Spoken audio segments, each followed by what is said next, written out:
Now, there are very few moments that have emerged from Afghanistan that has won the world over. Their cricket is certainly the cause for all of it.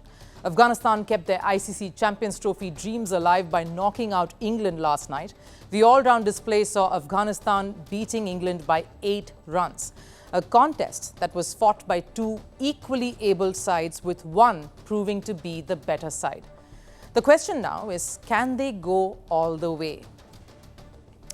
Afghanistan's Champions Trophy debut was mired in controversies. There were calls to boycott the Afghan team entirely. British politicians, South Africa's ministers, all wanted their national teams to take a stand against the Taliban regime. And the only way they thought fit was not to play Afghanistan at the ICC Champions Trophy. Of course, all of that talk quelled, as you'd expect. But the Asian side also did not make matters any better. They lost their opening game, the first match, to South Africa, and by a massive margin, making the game against England a virtual knockout. Political turmoil, a do-or-die situation, the weight of a nation that has not seen too much joy, all of this would have added pressure to any national team, let alone Afghanistan. But a fiery 177 from Ibrahim Zadran, their country's first centurion in a Champions Trophy, took Afghanistan to 325, a daunting total. And while defending the score, Azmatullah Omarzai with his fifer and a nerve-wracking final over sealed the deal. The Afghan brigade crushed the very concept of baseball to send England out of the tournament. Massive celebrations erupted from Afghan fans in Lahore.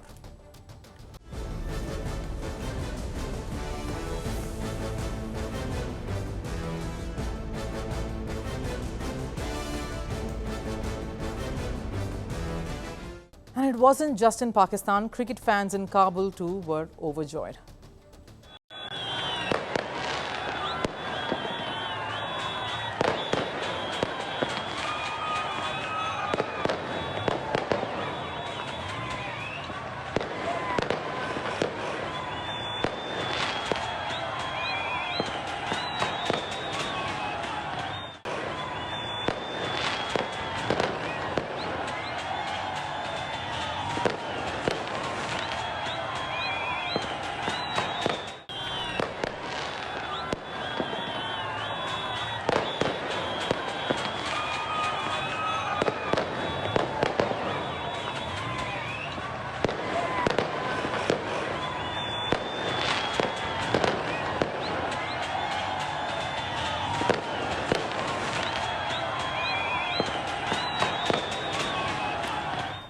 Now, let's be fair here and honest, Afghanistan is no underdog. But to a country that has only seen struggles and challenges, people who don't know what true autonomy feels like, this win was huge. Much like when they defeated the same English side in the 2023 ODI World Cup in India, giving birth to a heady meme fest on the internet.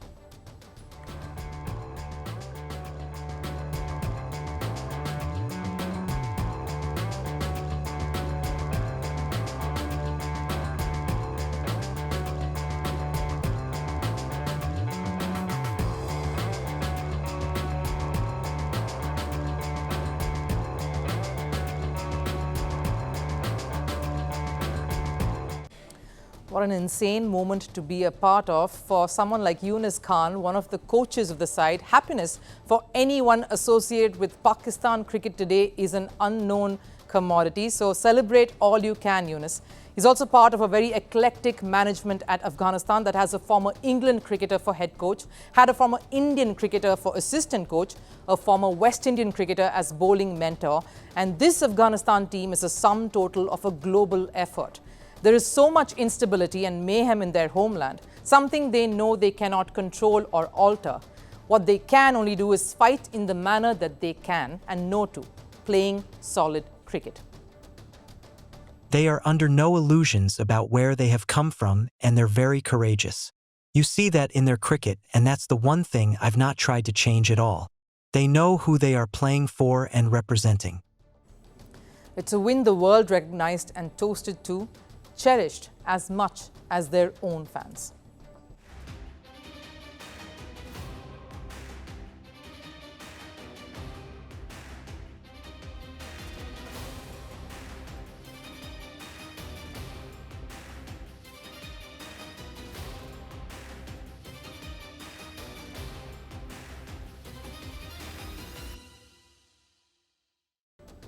Now, a winning mentality that comes from their modest, humble beginnings. Can you believe this young bunch was until a decade ago playing Division 5 cricket? At one point during Afghanistan's initial years in the world of cricket, they were ranked roundabout near the 80s. That was their world ranking. Let me tell you how it works. You have to ensure as a side that you are the top 2 in every division. Pass through Division 5 right to the top before you can even think of contesting in a World Cup. And here's the kicker, you're not paid in any division cricket.